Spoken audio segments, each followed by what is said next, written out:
Google का नाम आपने जब भी सुना होगा आपको लगता होगा यहाँ पे केवल इंजीनियर्स की जॉब लगती है। इस मिथ को आज मैं बर्स्ट करना चाहूंगा। गूगल के अंदर ना सिर्फ इंजीनियर्स की जॉब लगती है बल्कि सेल्स और मार्केटिंग प्रोफेशनल्स की भी लगती है। गूगल में मैं पिछले 7 साल से काम कर रहा हूँ, मेरी प्रोफाइल सेल्स में है। आज के वीडियो में मैं आपको डिकोड करके बताऊंगा कि कौन से सेल्स और मार्केटिंग के रोल्स हैं जो अवेलेबल हैं गूगल इंडिया में, किन किन ऑफिसेस में अवेलेबल हैं, और अगर आपको वो रोल्स क्रैक करने हैं तो आपके पास क्या स्किल्स होनी चाहिए। चलिए आज की वीडियो की स्टार्ट करते हैं। सबसे पहले अगर आप सेल्स रोल के लिए अप्लाई करना चाहते हो तो सेल्स में हमारे यहाँ अकाउंट मैनेजर के रोल्स होते हैं। अकाउंट मैनेजर्स का काम क्या होता है, हर अकाउंट मैनेजर के पास उनकी बुक ऑफ बिजनेस होती है। इस बुक ऑफ बिजनेस में आपके पास 25-30 से लेके 40 तक क्लाइंट्स हो सकते हैं। ये वो क्लाइंट्स होते हैं जो डिजिटल मार्केटिंग पे गूगल एड्स पे स्पेंड कर रहे होते हैं। आपको इन क्लाइंट्स के साथ डे ऑन बेसिस पे इंगेज करना रहता है। आपको आइडेंटिफाई करना रहता है कि इनके मार्केटिंग ऑब्जेक्टिव क्या है। फिर आपको गूगल के जो सूट ऑफ प्रोडक्ट्स हैं, जैसे मान लीजिए गूगल एड्स पे हो गया, आप गूगल एड्स के अंदर सर्च कैंपेन हो गया, डिस्प्ले कैंपेन हो गया, प्ले स्टोर पे जो एड्स दिखते हैं वो हो गए, यूट्यूब पे जो एड्स दिखते हैं वो हो गए। वो आपको आइडेंटिफाई करना है कि कौन सा प्लेटफॉर्म उस एडवर्टाइजर के लिए बेस्ट रहेगा। एक सिंपल एग्जांपल देता हूं, जैसे मान लीजिए कोई मोबाइल ऐप है तो उसके लिए बेस्ट ये है कि प्ले स्टोर पे उसके एड्स दिखें, क्योंकि प्ले स्टोर पे ही लोग जाके मोबाइल ऐप को सर्च करते हैं। तो आपको प्ले स्टोर की स्ट्रेटेजी देनी होगी। कोई मान लीजिए ब्यूटी प्रोडक्ट है, उसको चाहिए कि लोग उसके बारे में ज्यादा से ज्यादा जाने, तो मतलब वो उसका प्रेजेंस यूट्यूब पे होना चाहिए, जो कि एक ब्रांडिंग का मीडियम हो सकता है। तो इस तरह से आपको उनके मार्केटिंग ऑब्जेक्टिव को समझना होता है, फिर समझना होता है कौन सा प्रोडक्ट इनके लिए बेस्ट वर्क करेगा, और उसके थ्रू आप एक कंसल्टेटिव सेलिंग करते हैं। एक अकाउंट मैनेजर का काम ये भी होता है कि क्लाइंट के मार्केटिंग ऑब्जेक्टिव को तो समझे ही समझे,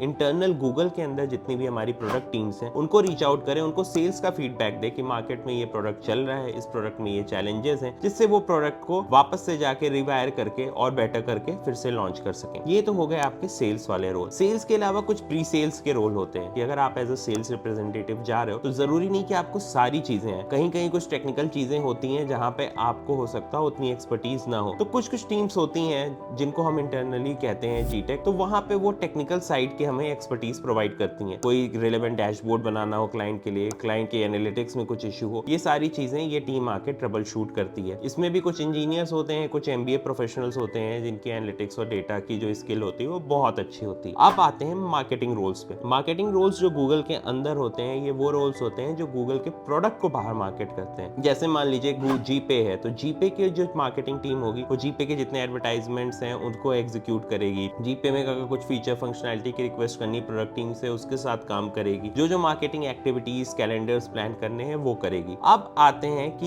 ये जो रोल्स होते हैं सेल्स और मार्केटिंग में, इसमें किस टाइप के लोग एंट्री पाते हैं या किनके चांसेस अच्छे रहते हैं। तो चांसेस उनके अच्छे रहते हैं जिनका प्रीवियस सेल्स और मार्केटिंग का एक्सपीरियंस हो। अगर आपके पास एमबीए हो तो मच बेटर, अगर एमबीए नहीं है तब भी that can be replaced with relevant years of work experience. तो अगर किसी ने मान लीजिए बीटेक कर रखी है और बीटेक के बाद ही पहली जॉब एक मार्केटिंग फर्म में लग गई जहां पे उन्होंने फिर मार्केटिंग में अगले 5-6-7 साल काम किया, तो फिर उनके चांसेस अच्छे हैं अगर वो गूगल में किसी रोल के ऊपर अप्लाई कर रहे हैं। अब अगर मैं इंटरव्यू की बात करूं तो इंटरव्यू राउंड जनरली 3 होते हैं जहां पे रोल रिलेटेड क्वेश्चन पूछे जाते हैं, कॉग्निटिव एबिलिटी रिलेटेड क्वेश्चन पूछे जाते हैं। एक चीज जो हम चेक करते हैं वो होती है Googliness, that is basically the culture fit. अगर ये सामने वाला बंदा या बंदी आ रही है गूगल में तो कल्चरली फिट हो पाएगा कि नहीं। कुछ लोगों के 3 राउंड होते हैं, कुछ लोगों के केस में 4 राउंड भी होते हैं, पर उससे ऊपर राउंड्स नहीं होते हैं। अगर मैं लोकेशन की बात करूं तो ये जो सेल्स और मार्केटिंग की टीम्स हैं ये आपकी मुंबई में भी बैठती हैं, हैदराबाद में भी बैठती हैं, बैंगलोर में भी बैठती हैं, और इसके अलावा जो है गुड़गांव में भी बैठती हैं। तो अगर आप इन टीम से अप्लाई कर रहे हो तो ये चारों लोकेशन में से कहीं पे भी आपका हो सकता है। अगर हम अपने स्टेक होल्डर्स की बात करें तो कुछ टीम्स जो हैं इंडिया में बैठती हैं और कुछ टीम्स जो सेल्स की हैं वो बाकी कंट्रीज में बैठती हैं। तो एज अ सेल्स रेप आप ना सिर्फ अपने क्लाइंट से भी बात करते हो बल्कि आप बाकी टीम से भी बात करते हो रेगुलर बेसिस पे, जहां आप आइडेंटिफाई करते हो कि इंडिया मार्केट में क्या चल रहा है, मे बी यूएस मार्केट में क्या चल रहा है, आप नोट्स एक्सचेंज करते हो। तो this role requires a lot of cross team collaboration, relationship management इसलिए क्योंकि क्लाइंट साइड पे आप सीनियर लोगों से बात कर रहे होते हो, मार्केटिंग टीम से बात कर रहे होते हो, तो वो रिलेशनशिप भी आपको मेंटेन करनी होती है। सेल्स रोल के अंदर आपके एक सेल्स का कोटा भी होता है जो कि टिपिकल किसी सेल्स रोल में होता है, और आपसे एक्सपेक्ट किया जाता है कि आप क्लाइंट को ऊपर रखोगे कोटा के, और आप जो भी काम करोगे you will try to make sure कि क्लाइंट के बिजनेस ऑब्जेक्टिव मीट करें and that should result in you achieving your quota. तो इस तरह से काफी कस्टमर सेंट्रिक काम रहता है, इसलिए जो क्लाइंट रहता है हम एक तरह से उनकी टीम का पार्ट हो जाते हैं, क्योंकि डे इन डे आउट हमारे उनसे बातें होती है, इंटरेक्शन हो रहा रहता है। इसी तरह मार्केटिंग रोल्स में जो है, मार्केटिंग रोल्स में एक्सपेक्टेड रहता है आपसे कि आपको किसी भी ब्रांड को कैसे आगे ले जाना है, उसकी पोजीशनिंग क्या होनी चाहिए, किस तरह से आप ब्रांडिंग एक्टिवेशंस करोगे, ये सब आपको पता होने चाहिए। क्योंकि बहुत हमारे सारे प्रोडक्ट कंज्यूमर फेसिंग प्रोडक्ट्स हैं। अगर मैं गूगल क्लाउड को हटा दूं तो हम